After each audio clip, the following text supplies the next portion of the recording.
renovam as suas forças. Esta é a renovação que nós precisamos, diária. Essa é a renovação espiritual genuína. Como vimos na quarta-feira pela manhã, é pela graça, tão somente, que nós podemos dar conta de viver o padrão do reino, só pela graça. Em nós não há bem nenhum. Nós não conseguimos amar. Nós só amamos os amáveis e olhe lá. É pela graça, pela capacitação do Senhor. Nosso assunto de hoje: juntas e ligamentos no corpo local. Vimos ontem as 3 listas de dons. Os dons de Efésios 4 são dons de liderança, para que alguns sejam treinadores do rebanho. A tradução mais fiel do versículo 12 do capítulo 4 é esta: com vistas ao correto ordenamento dos santos para o desempenho do seu serviço para a edificação do corpo de Cristo. Qual é o ministério principal de nós pastores? O nosso ministério é colocar os santos em ordem, para promover o correto ordenamento dos santos, diz o texto de Efésios. Deus dá pastores, líderes para uma comunidade, para uma igreja, para que estes promovam o correto ordenamento dos santos, isto é, colocar os santos em ordem.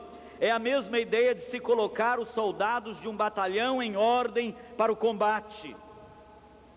Alguém já disse que a igreja mais tem se assemelhado a uma sacola de membros. Se abre a sacola, tem perna, braço, nariz, olho, mas está tudo desconectado. Ali estão todos os membros, mas eles não estão devidamente conectados uns nos outros. O correto ordenamento dos santos é o principal ministério de um pastor. E para que cumpramos fielmente este ministério, precisamos compreender devidamente a função das juntas e ligamentos no corpo de Cristo.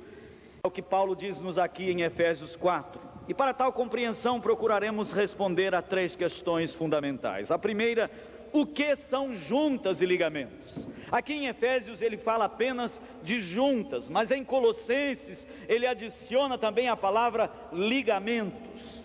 No corpo humano, juntas são articulações cartilaginosas entre os ossos. Ligamentos são parte dos músculos que unem o músculo ao osso. São chamados também de tendões. Para que o corpo se articule, isso no corpo humano, e o apóstolo Paulo está usando o corpo humano como uma ilustração. No corpo de Cristo, diz o texto: mas seguindo a verdade em amor, cresçamos em tudo naquele que é o cabeça, Cristo, de quem todo o corpo, bem ajustado e consolidado, pelo auxílio de toda a junta, segundo a justa cooperação de cada parte, efetua o seu próprio aumento para a edificação de si mesmo em amor. Juntas e ligamentos no corpo de Cristo, o que são? São relacionamentos fortes e duradouros. E estes ministérios acontecem através do ministério de discipulado e o ministério de companheirismo. Nós vamos trabalhar em cima desta compreensão hoje e amanhã. O que são juntas e ligamentos no corpo de Cristo? São relacionamentos fortes e duradouros, através de 2 ministérios, o ministério de discipulado e o ministério de companheirismo. Segunda questão: como se processa o ministério de discipulado? Nós usamos a expressão discipulado pensando numa classe de discípulos. Nossa cabeça está acostumada a pensar em informar. Nós estamos acostumados a reunir pessoas para passar informação. Discipulado não é só informar. Discipulado é formação. Através de uma cadeia de autoridade é que se estabelece o ministério de discipulado. Por delegação de autoridade dos pastores é que o discipulador exerce autoridade sobre o seu discípulo. E é importante trabalhar em cima desta ideia para que não haja distorção. Como é que nós educamos nossos filhos? Nós educamos nossos filhos só com conselho? Imagine você dando um conselho para sua criança de 3 anos que ele deve escovar os dentes. Mas se você não dá ordem, você dá conselho. Aí você dá uma aula maravilhosa sobre escovação de dentes. Passa filme, retroprojetor. E você prova para a criança que a pasta de dente foi inventada pelos chineses. A escova de dente vem do grego, escovar, do prefixo ex mais covar. Dá uma aula fantástica de grego para o seu filho. Depois toca uma música ao piano e faz um apelo. Meu filho, agora você decide se você quer escovar o dente ou não. Não é assim que nós ensinamos a criança. Quando chega na hora de ir para a escola, você dá uma aula maravilhosa para o seu filho sobre a importância de ir para a escola para se preparar para a vida. Mas depois você toca uma música e faz um apelo. Agora você decide se vai para a escola ou se vai jogar videogame. Você decide. Não é assim. Nós educamos os nossos filhos com ordens. E à medida que a criança vai crescendo, vão diminuindo as ordens e chega ao ponto em que as ordens acabam e aí começam os conselhos. Mas espiritualmente, nós pastores somos treinados apenas a dar conselhos. E por isso temos um bando de crianças nas igrejas voluntariosas. Nunca aprendemos a dar ordens. Parece estranho dar ordem, mas percebemos que os apóstolos funcionaram assim. Como é essa questão de dar ordens ao crente? Eu achei isso muito estranho quando me passaram esse conceito. Mas nós temos que aprender uma distinção muito importante entre a autoridade da palavra, conselho e opinião. Se um discípulo meu está quebrando um princípio do reino, eu não tenho que chegar a ele e dar um conselho, eu tenho que chegar a ele e dar uma ordem. Vou dar um exemplo bobo. Uma irmã lá da igreja, um irmão lá da igreja estava dirigindo sem carteira de motorista. Aí um dos pastores chegou na nossa reunião e disse: olha, o fulano, ele está dirigindo sem carteira. Aí eu falei para o Mizê: olha, vamos praticar esse negócio que nos ensinaram aqui? Você deve chegar para ele e dizer: olha, de hoje em diante você está proibido de dirigir. Nunca tínhamos feito isso na vida. Parecia tão estranho fazer isso. Mas o Robson simplesmente se submeteu, parou, deixou o carro na garagem e foi trabalhar para tirar a carteira. Aí eu estava visitando a esposa eu estava visitando um médico da igreja. Aí chega a esposa dele toda cheia daquela postura que eu já chamei aqui de espiritosférica, e ela disse: eu estive numa reunião de oração maravilhosa, e a irmãzinha disse que é Deus que tem cegado as blitz para não me apanhar, porque eu não tenho carteira. E assim eu tenho podido levar as crianças para a escola. Pus o dedo no nariz dela e falei: em nome do rei, eu te proíbo a partir de agora a dirigir sem carteira. A mulher quase teve um troço, esperneou de tudo quanto é jeito. Ainda bem que o maridão estava junto e me deu a maior força. Como é que eu vou fazer para levar essas crianças para a escola? Foi o problema de vocês. Aí depois de dar a ordem, eu disse para ela: eu quero lhe compartilhar uma coisa que aconteceu comigo no interior de São Paulo. Eu estava dirigindo uma cidadezinha pequena e bem devagar. Um caminhão estava parado, eu passando a uns 20 km por hora. Saiu uma criança de trás do caminhão correndo e eu bati na criança. O pai desesperado chegou e nós pegamos a criança e levamos para o hospital. Eu nunca vi um homem sem sofrer como aquele. Graças a Deus a criança não morreu. Mas se ela tivesse morrido, eu não teria sido responsável. Agora, se eu não tivesse carteira, eu poderia ser preso. Então eu disse: minha querida, em nome do Rei Jesus, como embaixador dele e em autoridade sobre a sua vida, eu te proíbo em nome de Jesus a dirigir sem carteira a partir de hoje. Foi a primeira vez que eu dei uma ordem para uma pessoa. Daí a 2 semanas ela aparece com a carteira na mão, veio me agradecer, veio abraçar. Ela estava procrastinando aquela atitude. Isso é difícil praticar. Eu conheço irmãos que ensinam isso e caem em exageros. Eu conheço grupos que tentam praticar isso e começam a ter uma dominação excessiva sobre as pessoas. Não é isso que nós fazemos. Mas isso abriu-me os olhos para perceber que o discipulador sobre o discípulo tem esta ascensão para ajudá-lo em questões em que ele está em rebelião contra princípios do reino. Não é apenas conselho. Algumas situações, às vezes vai ter que ser só conselho, quando não há uma rebeldia contra um princípio da palavra. E em muitos casos será apenas a nossa opinião. Agora, o discipulado se processa através de contato íntimo, vida na vida, transmitindo o estilo de vida de Jesus, visando levar o discípulo à semelhança de Jesus e à reprodução espiritual, o que iremos tratar amanhã. Também através de adoção e de reprodução. As dificuldades, adotar uma criança, um crente antigo, é difícil.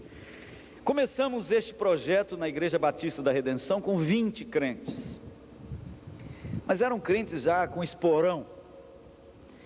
E descobrimos que uma característica básica que Jesus procurou nos discípulos foi que eles tinham que ser ensináveis. O que é uma pessoa ensinável? É uma pessoa aberta a mudanças. Muita gente pensa que mudar é símbolo de fraqueza. Engano. Mudar é símbolo de fortaleza.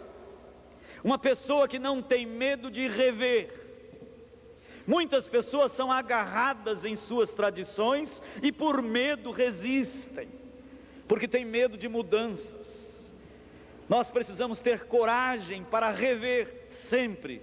Como eu disse, Lutero chegou a dizer que a reforma era um projeto inacabado, que a igreja deveria estar em permanente reforma, uma contínua revisão das formas.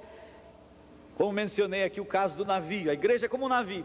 Dizem que o navio colocado no mar, crustáceos se agregam ao seu casco e ele perde a sua velocidade. De tempos em tempos o navio tem que ser levantado no estaleiro, seu casco tem que ser raspado, ele é repintado e recupera a sua velocidade. Eu penso que nós estamos num momento dramático da história da igreja. Nós estamos no momento em que temos que levantar o navio no estaleiro. Nós somos oriundos da reforma e pensamos que Lutero, Calvino e todos os reformadores rasparam tudo o que tinham que raspar do catolicismo histórico, do cristianismo histórico. Quanto entulho eles tiraram dos cascos da igreja.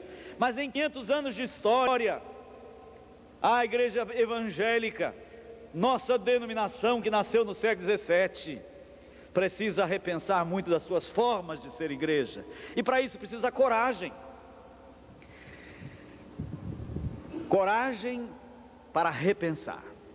O conteúdo é inalterável, mas as formas precisam ser repensadas. A adoção de crente, nós tivemos que fazer isso, porque dentro da percepção que tivemos, todo mundo teria que estar ligado a alguém, como um corpo. Então nós começamos apressadamente, eu cheio de ansiedade, eu queria ligar todo mundo uns aos outros, porque eu tenho discípulos que têm discípulos, que têm discípulos, que têm discípulos. Nós eliminamos algumas coisas tradicionais, como escola dominical. Não temos mais escola dominical. A escola dominical, ela foi instituída por Jesus Cristo. Por mais chocante, eu quero que vocês saibam que nós cancelamos a escola dominical. Todo o ensino nosso é passado corpo a corpo.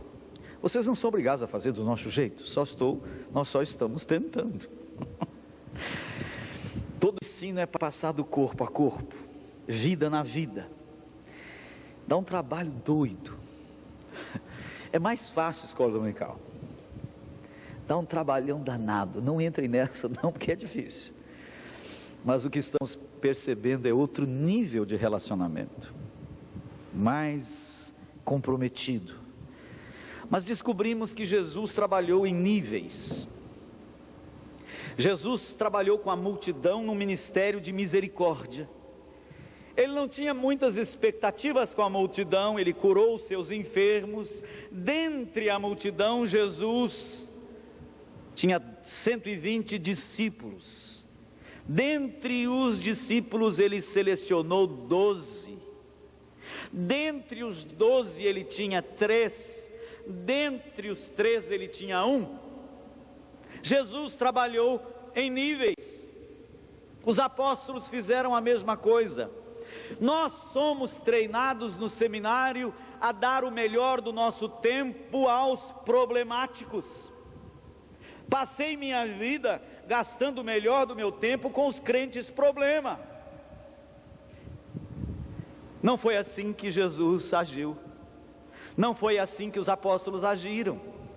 Jesus deu o melhor de si para 12 homens. Ele selecionou 12 para estarem com ele.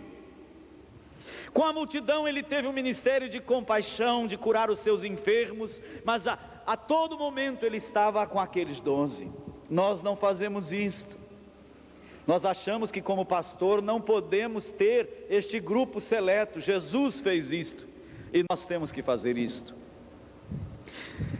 Você tem que treinar líderes. Então nós percebemos que também numa igreja local existe aqui, naquela igreja local tem a multidão. Existem aqueles que só querem ficar naquele nível, não querem um compromisso maior, só querem vir ouvir uma mensagem boa, louvar ao Senhor, mas não querem um vínculo mais profundo. Nossas igrejas estão cheias de multidão. Mas você vai detectar e descobrir que dentre esta multidão existem aqueles que querem um nível mais profundo de relacionamento, e estes são os discípulos. E dentre estes discípulos, nós vamos selecionar alguns para conviver mais intimamente. Eu tenho este grupo de pessoas. Agora, uma vez eu preguei numa igreja sobre este ministério e um pastor disse: como é que eu vou fazer isso? As pessoas vão ficar enciumadas. Eu disse assim: avise do púlpito baixinho. Fala assim: irmão, sexta-feira vamos ter uma reunião aqui para quem quiser ser discipulado. Avisou. Ninguém pode dizer que você não avisou. Agora, depois você vai naquelas pessoas que você orou, buscou a Deus, passou noite como Jesus passou, e escolha as pessoas chaves para investir nelas. Se aparecer um daqueles turistas que ouviu o anúncio, deixa entrar. Mas não escolha pelo status socioeconômico, não escolha pela capacidade intelectual. Você tem que buscar aqueles que são ensináveis. Você tem que procurar pessoas que são abertas à mudança. Estes são aqueles em quem você vai investir o melhor do seu ministério, para formá-los. Estas pessoas você vai trazer para a intimidade da sua casa, vai comer com eles, vai ao cinema com eles, vai à praia com eles, vai sair para evangelizar na rua com eles, vai sentar no banco da praça e vai ensiná-los como começa uma conversa evangelística com alguém. Você vai fazer uma viagem, vai levar um desses com você. Ele vai ver como é que você vive com sua esposa, como você trata seus filhos. Isto é fazer discípulos. Mas nós, pastores, temos sido ensinados a ficar longe do povo. Nós então construímos uma torre de proteção ao nosso redor e nos tornamos púlpitocêntricos. A igreja tem usado tão somente o púlpito como maneira de informar. todo o sistema da igreja é um sistema de informação e não de formação. Jesus não fez assim. Jesus ensinou a todos, mas ele trouxe pessoas para perto para passar vida na vida. Discipulado é isto. Não é só tão somente ter uma classe para passar conceitos. Isso terá que ser feito, mas é envolvimento na vida. Como eu disse, é um trabalhão doido, mas é um ministério curioso em que você faz amigos. Jesus disse para aqueles 12: vocês são meus amigos. Pastor não tem tido amigo na igreja. E alguns dizem: você não pode ter amigos na igreja. Jesus teve amigos, amigos chegados. E o pastor tem que fazer isso. Mas as pessoas vão ficar enciumadas. É um ônus, é o preço. Muito bem. A terceira questão: o que é o ministério de companheirismo? Discipulado é muito mais, eu estou dando apenas aqui uma visão muito geral. Nós começamos a praticar isso em 91, com 20 pessoas, e como eu disse, eram 20 pessoas já cheias de espora. Louvado seja Deus, a grande maioria dos 20 pularam fora. Foi ótimo que alguns daqueles pularam fora, e Deus foi agregando pessoas ensináveis. Estamos com um grupo pequeno, somos 120. Dentre estes 120, tem aqueles que só querem a multidão, mas isso está muito claro na cabeça de alguns. Mas nós estamos percebendo aqueles que querem chegar no nível mais profundo de envolvimento no corpo a corpo. Isso tem sido um tremendo privilégio. Em 30 anos de pastorado, eu nunca estive num ministério como este, com tanta gratificação. Nosso sistema é um pouco diferente. Eu volto a dizer, ninguém é obrigado a fazer do jeito que a gente faz, eu só estou dando uma experiência. O nosso sistema não é mais aquele sistema em que a assembleia decide as coisas. Nós somos 4 pastores e nós decidimos tudo, por unidade. Percebemos que o governo chamado democrático é o governo dos pés. O pastor fica à mercê do povo, dizendo: para onde vocês querem ir? Vocês querem ir para lá? Então vamos para lá. O pastor vai atrás das ovelhas. Agora, eu conheço igrejas batistas que, para funcionarem, tem que ter um diótrefes, um dominador para conseguir implementar alguma coisa. Somos 4 pastores e decidimos tudo por unidade. O que é isso? Quando um é contrário, nós não fazemos. Nós só fazemos quando temos unidade. E sabe o que isso passa para o rebanho? Segurança. Agora, eu não sou o pastor e os outros são co-pastores. Nós somos todos co-pastores. Estamos todos no mesmo nível. Não tem ninguém. Eu sou mais velho do grupo, mais tempo de pastorado, mas isto não me dá primazia. Eu tive que despir as vestes clericais. E para trabalhar em equipe assim, no ministério plural, 2 princípios fundamentais têm que ser observados. Ninguém pode lutar pela primazia. Todo mundo tem que estar disposto a tocar o segundo violino. Se há luta pelo poder, não se forma um colegiado. É somente quando todos estão dispostos a tocar o segundo violino. Não tem espada. Um segundo princípio é que tem que haver admiração recíproca. É igual no futebol. Ninguém passa a bola para um perneta. Se você está com a bola e o camarada está, me dá, mas ele é ruim, você sabe que ele não vai dar continuidade, você vira e passa para outro. No futebol, você só passa a bola para quem você percebe que joga bem e que vai dar continuidade. No ministério plural também é assim. Tem que haver admiração recíproca. Eu já fiz parte de um colegiado em que não havia admiração recíproca. Embolamos no meio do campo. Começou a haver competição entre nós. Muito complicado. Mas nós estamos vivendo um momento fantástico de relacionamento entre nós, os pastores. Tanto que eu estou 10 dias fora da igreja, fora de casa, tranquilo. A igreja está totalmente cuidada.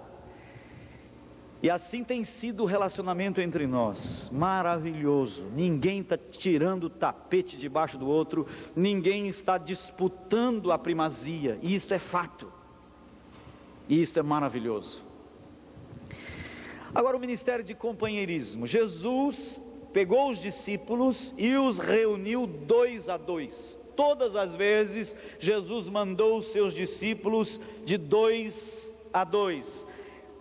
É um vínculo profundo entre 2 discípulos, visando cumprirem juntos o ministério a eles entregue por Jesus, desenvolvendo assim um relacionamento íntimo e intenso, no qual desenvolvem cuidado mútuo, através da confissão, do compartilhar e da camaradagem. Discípulos que já estão caminhando com você há um bom tempo, você agora os estimula a encontrar um parceiro. Não é você que determina quem vai ser seu companheiro. Você deixa o seu discípulo poderá encontrar um companheiro que é discípulo de um outro. Não tem que ser debaixo do seu discipulado. Outro que eu digo, outro pastor da comunidade ali. Então, quando as duplas de companheiros se ligam para um relacionamento mais forte. Estes agora vão estar juntos em vários lugares, eles vão fazer compras juntos, eles vão passear juntos, mas eles principalmente vão se ligar para formar o que nós chamamos de grupos de missão. O que é grupos de missão? Grupos de missão é a estratégia evangelística que nós estabelecemos para substituir o que tem sido a prática nas igrejas batistas, especialmente as igrejas evangélicas de um modo geral, que são os cultos evangelísticos. Nós não temos mais cultos evangelísticos. A reunião dos irmãos não é para proclamar o evangelho. A reunião dos irmãos é para comunhão e celebração. A proclamação do evangelho tem que ser feito fora deste momento. É na vida. E disso trataremos mais pormenorizadamente amanhã.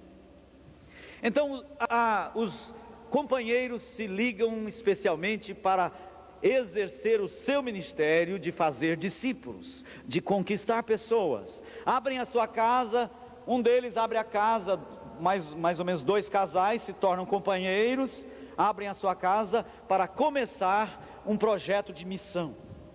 Não é para convidar crentes para vir estudar a Bíblia. Pessoas que no contato diário, no trabalho, na escola, você descobre que tem fome, que tem interesse no Evangelho. Você não prega uma mensagenzinha como os crentes geralmente fazem. Se você não aceitar Jesus, você vai para o inferno. Muita gente pensa que isso é pregar o Evangelho. Não, isso não é pregar o Evangelho. Amanhã vamos ver qual é o Evangelho que temos que pregar. É o Evangelho do Reino. Então convidamos, essas pessoas são contactadas se elas gostariam de estudar a Bíblia. E começamos grupos de missão assim. Ano passado comecei na minha casa um novo grupo. Só no ano passado batizei 5 pessoas daqueles que estavam estudando o Evangelho de João na nossa casa. Através do estudo contínuo do Evangelho, a pessoa vai sendo evangelizada a longo prazo. Nós não confiamos muito numa pregação evangelística. Com isso eu não quero dizer que pessoas não se convertam numa pregação evangelística, não é esta a afirmação. Mas eu penso que uma cruzada evangelística, como geralmente fazemos, as pessoas que atendem o apelo não deveriam ser chamadas de convertidas. É verdade que algumas estão se convertendo. Eu preferiria chamá-las de interessadas. Nós não fazemos mais isso, mas uma igreja que faz uma campanha evangelística tem o seu lugar, só que eu percebo que não é o melhor caminho. Mas aquelas pessoas que se manifestam deveriam ser consideradas interessadas. Depois contactá-las e olha, vocês manifestaram interesse no Evangelho. Não chamá-las de convertidas, que nasceram de novo. Não, vamos começar a ver agora as demandas do reino. O que o rei, vocês se enamoraram de Jesus.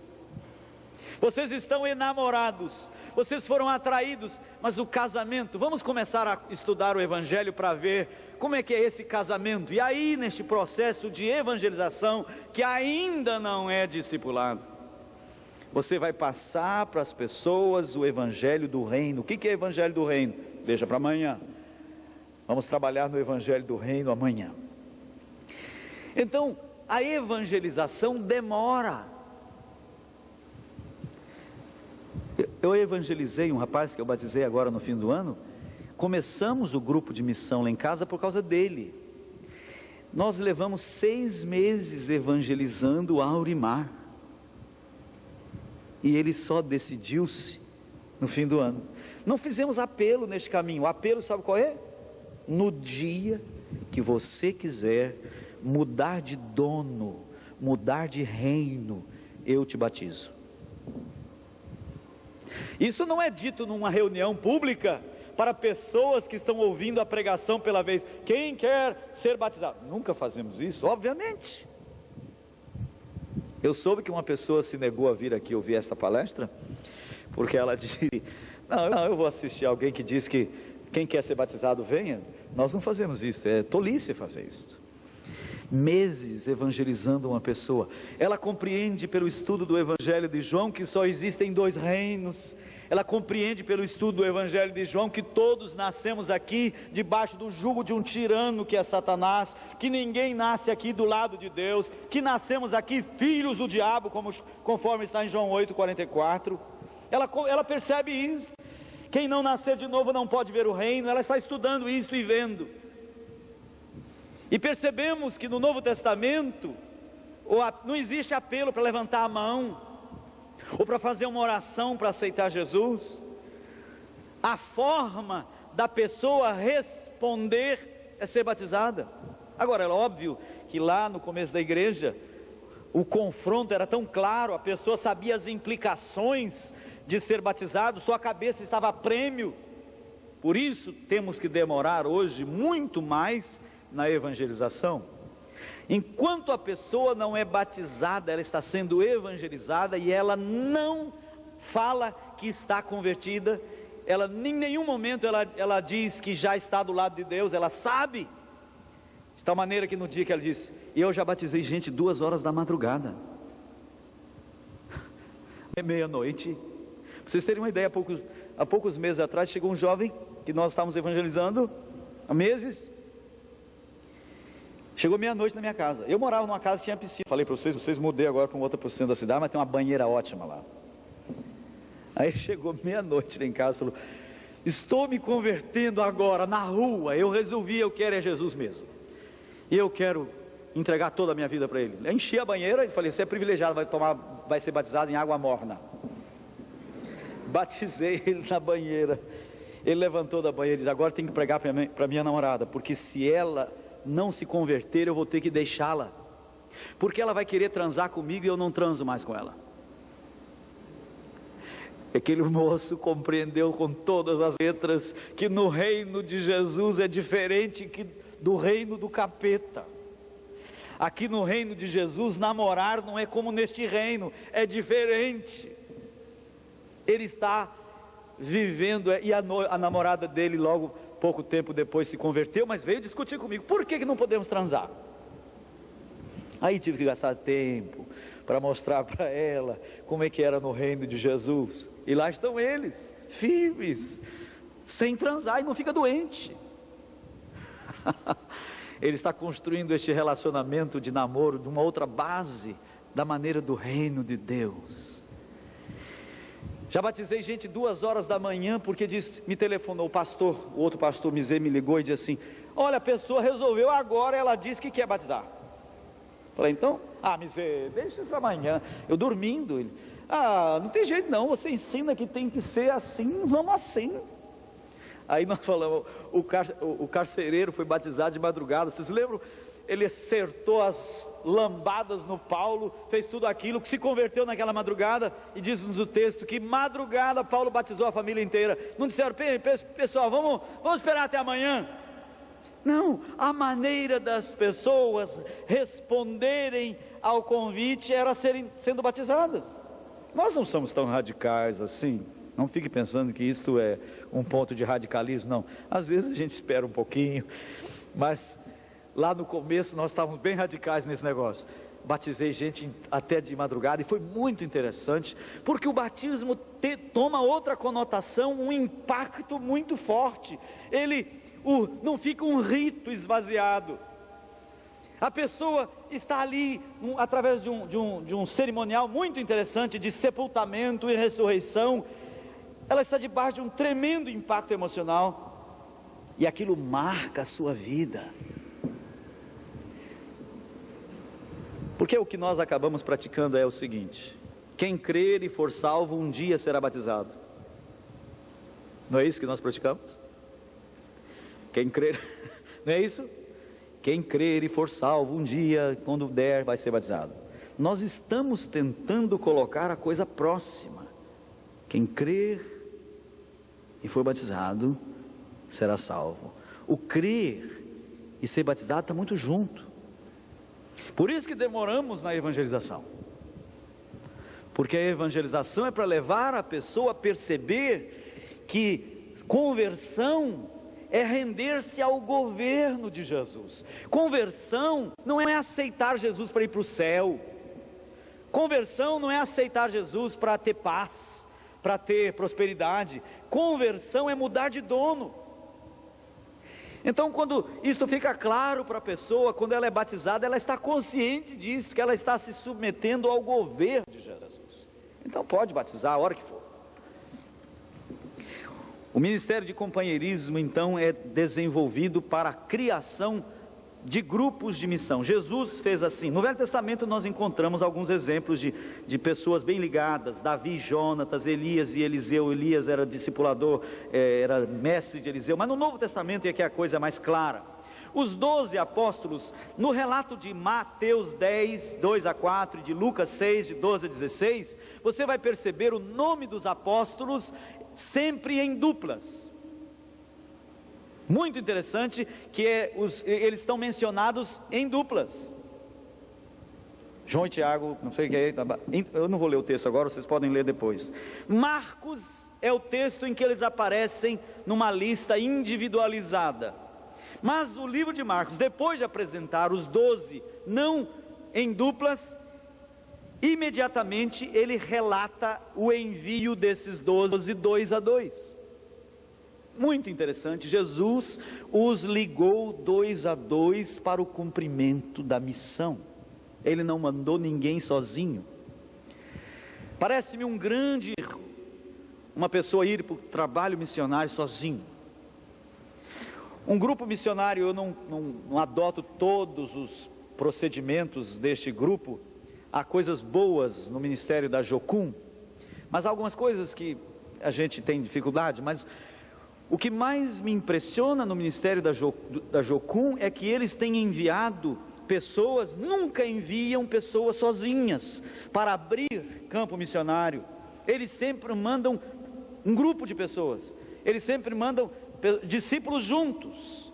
Jesus fez assim, Paulo fez assim, e nós precisamos funcionar assim. Dentro da igreja local, o grande desafio não é ensinar os crentes a trazer pessoas para as conferências evangelísticas, ide por todo mundo e convidai a cada criatura. Parece que é isso que nós temos ensinado aos crentes. A tarefa do crente é convidar, porque ele não sabe pregar, ele não fez seminário. É muito difícil fazer o parto. Então, isso é prerrogativa de quem fez o curso do manual. E nós temos passado isso para os crentes. E o que estamos descobrindo é que se o crente aprender tão somente a ler a Bíblia com alguém e explicar o Evangelho, pessoas se convertem. Agora, não fiquem chocados com o que eu vou dizer. Nem saiam falando abobrinha por aí. No nosso sistema, quem ganha é que batiza. Não sou eu que batizo, eu batizo só quem eu ganho. Isso está dentro da nossa eclesiologia batista. Não fiquem por acaso não, porque dentro da eclesiologia batista, quem batiza é a igreja. E a igreja pode autorizar quem ela quiser. No nosso caso, nós autorizamos todo mundo.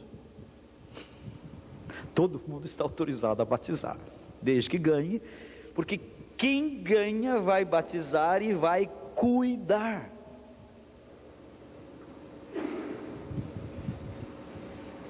É fantástico o nível de responsabilidade que a pessoa assume com a pessoa que ela ganhou e que ela agora tem que cuidar. Porque não vai ter uma classe da catacumba. Eu chamo classe de catecúmenos de classe da catacumba. A classe vai ser ela. É o pai com o filho, a mãe com a filha. É ela que vai cuidar. Nós vamos tratar um pouco mais pormenorizadamente disso amanhã. Jesus então enviou os discípulos 2 a 2, os 70, assim também foi 2 a 2. No livro de Atos nós encontramos sempre as duplas funcionando, Pedro e João, Barnabé e Saulo. Depois nas viagens missionárias, Paulo sempre estava levando alguém com ele, Barnabé pegando outro. Eles não trabalharam sozinhos. Então a missão da igreja deve ser trabalhada nesta parceria. O ministério de companheirismo então é fundamental para que a igreja cresça na sua visão missionária e as pessoas se estimulem uma a outra para a geração de vida. Quando isso começa a acontecer, você começa a perceber uma qualidade de conversão diferente. Você, como pastor, não tem que ficar preocupado com aquele crente novo, porque aquele crente novo tem alguém que cuida dele de perto. Poderá ser trazido a você um problema só porque o discipulador, quem cuida dele, não deu conta, mas não deu conta, o discipulador deste outro está junto, demora a chegar até a gente. Eliminou muito o meu ministério de aconselhamento. Por quê? Porque os problemas estão sendo resolvidos já lá por baixo, muitos dos problemas. Alguma coisa que chega a nós é depois de já ter passado por este caminho. Então nosso ministério básico é treinar o rebanho para o rebanho fazer. Não é o nosso ministério fazer. Isto que tem que ficar muito claro para nós. Nós temos que olhar como Jesus fez e fazer como ele fez. Nós temos que olhar como o apóstolo Paulo fez e fazer como ele fez. Uma revisão dessa exige coragem. Você não precisa estar indo contra princípio nenhum do reino, nem nenhuma doutrina estranha. É só tão somente uma questão metodológica. E nós temos que ter a cabeça aberta para perceber que a forma não é sacramentada. Deu certo o tipo de evangelização que fizemos até aqui, igrejas cresceram. Agora, se você quer ser aquele pastor bem sucedido, que tem uma igreja enorme, com gente pingando pela janela, entre pela linha da teologia da prosperidade, que é fácil fazer isso. Mas se você quer formar pessoas, você tem que rever as formas. Este é o grande desafio para este final de milênio. A igreja do Senhor Jesus vai passar uma rebordosa neste final de milênio. Nós vamos sofrer pressões tremendas de todos os lados e precisamos mais do que nunca trabalhar na formação de pessoas e não apenas em informação. O não ordenamento dos santos é o responsável pela sacola de membros. Os abusos de autoridade no discipulado existe. Conheço grupos que trabalham nessa proposta de alguém em autoridade sobre o outro, que tem extrapolado e praticado coisas esquisitas. E eu encontro alguns que dizem, não, esse negócio de discipulado é uma dominação de um sobre o outro, isso não funciona. Os abusos de autoridade no discipulado não podem servir-nos de desculpa para não praticarmos o que é bem claro no Novo Testamento. No nosso meio não tem havido nenhum abuso de autoridade. Estamos praticando isso há 7 anos. É o corpo que edifica o corpo. O púlpito-centrismo promove tão somente a informação e não a formação. Nossas igrejas têm sido pastorcêntricas e púlpitocêntricas. E nós, como pastores, precisamos ter coragem de rever isso. O púlpito é importante? É. Mas ele não pode ser a única fonte de informação, porque a formação não procede por aí. Isso elimina o valor do pastor? Não. Pelo contrário, nos coloca no nosso lugar de treinadores do rebanho, para que o rebanho realize o seu ministério. Nós estamos tentando recuperar algo que a igreja perdeu na sua caminhada histórica, que é o ministério dos pais discipularem os seus filhos. Nós estamos terceirizando tudo hoje em dia, e os pais também terceirizaram a igreja. Ensinar a Bíblia, tudo é por conta da igreja. E nós estamos tentando recuperar o ministério dos pais, de treinar os seus filhos, de discipular os seus filhos. Dá um trabalho doido. Estamos tentando criar um bar mitzvah. O que é isso? Quando uma criança judia completava 13 anos, ela era emancipada. Daí para frente ela geria as suas próprias finanças, ela era aceita no grupo dos adultos, suas ideias eram ouvidas, ela não era menosprezada. Entre os judeus há o menor índice de delinquência juvenil, talvez por causa desta prática, porque a adolescência é um momento muito crucial na vida do ser humano, em que ele está numa transição. Na nossa cultura, se ele faz alguma coisa, você não presta atenção, você desse tamanho está agindo como criança. Quando ele age como quer ser adulto, sai da tua, você não é adulto ainda, você é uma criança. Ele entra num parafuso, ele não sabe o que ele é. Então nós estamos tentando encontrar uma ponte para isto.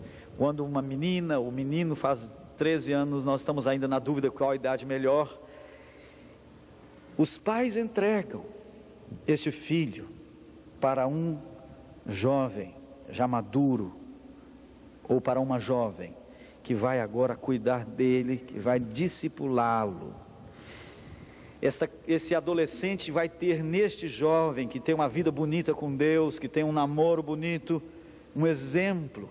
Esse jovem vai se envolver com ele, vai levá-lo ao cinema, vai conversar com ele, vai estudar a Bíblia com ele, vai criar um relacionamento mais próximo, vai levá-lo às reuniões dos jovens, ele não vai ser tratado como criança.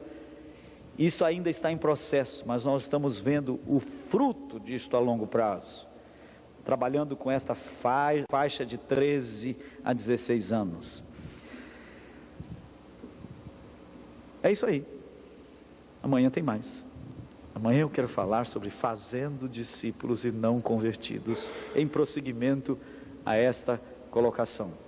Hoje eu quero deixar tão somente esta figura. A asa da individualidade nós continuamos a pegar, o seu relacionamento vertical com Deus. Na asa da corporatividade, como ser corpo, é que nós temos que encontrar as juntas e ligamentos para não sermos uma sacola de membros. Nós pensamos que basta colocar os crentes juntos. Se os crentes estiverem juntos, formou o corpo. Infelizmente eu não trouxe uma transparência que eu queria trazer para projetar para os irmãos. Eu pedi um camarada para fazer um desenho de uma cabeça, e naquela cabeça estava espetado braço, perna, nariz, tudo espetado direto na cabeça. Ficou um desenho fantástico. Projetando aquele desenho, você olha para aquilo e parece um monstro. Aí eu pergunto, que é isso? As pessoas dizem, não sei. Eu falei, é a igreja. Na concepção das pessoas, eu estou ligado direto a Jesus. Eu só me submeto a Jesus. Corpo não funciona assim. Esta mão está ligada a este braço. Ela recebe comando da cabeça que passa por aqui. Ela está ligada à perna, mas ela está ligada mais diretamente a este braço. É isto que é promover o correto ordenamento dos santos. As pessoas estão vinculadas a todos, mas estão vinculadas mais diretamente a alguém. Com este alguém ela vai desenvolver um relacionamento mais íntimo, mais profundo, de submissão, de autoridade e tudo mais, para se nutrirem. Este é o nosso ministério, pastores, de promover o correto ordenamento dos santos, para que o corpo funcione. Amém? Amém fraco, hein? Alguém diz assim, eu não vou dar um amém nesse negócio aí, não, porque eu não sei se eu concordo com isso. Ok, eu não vou forçá-lo a dar o seu amém. Só gostaria de desafiá-lo a repensar, a ter coragem. Isso não significa ser menos batista. A nossa denominação tem a virtude de poder ter pessoas com capacidade de pensar. Nós não estamos alterando nenhum conteúdo, nosso conteúdo doutrinário é o mesmo, mas as formas nós temos que repensar. E eu deixo com vocês o desafio, não tem que fazer como nós fazemos, você vai encontrar o seu caminho, a sua maneira de ser, mas tenha coragem de repensar, isso é importante. Vamos orar. Senhor amado, estamos diante de Ti, em nome de Jesus, e estas colocações que fazemos debaixo do temor do Senhor. Queremos de fato, ó Pai, sermos verdadeiros discípulos, que fazemos outros discípulos, queremos trabalhar na formação de vidas. Por isso te peço que esta palavra seja levada pelo Teu Espírito em cada coração, e que o Senhor faça germinar aquilo que Tu queres germinar em cada vida. Dá-nos coragem neste final de milênio a repensar a caminhada da Tua igreja, para que ela seja relevante para este mundo em tanta transição. Que a Tua igreja, baluarte da verdade, possa estar devidamente engajada neste momento da história, para formar vidas à semelhança de Jesus. É o que nós te pedimos para a Tua glória, em nome de Jesus. Amém.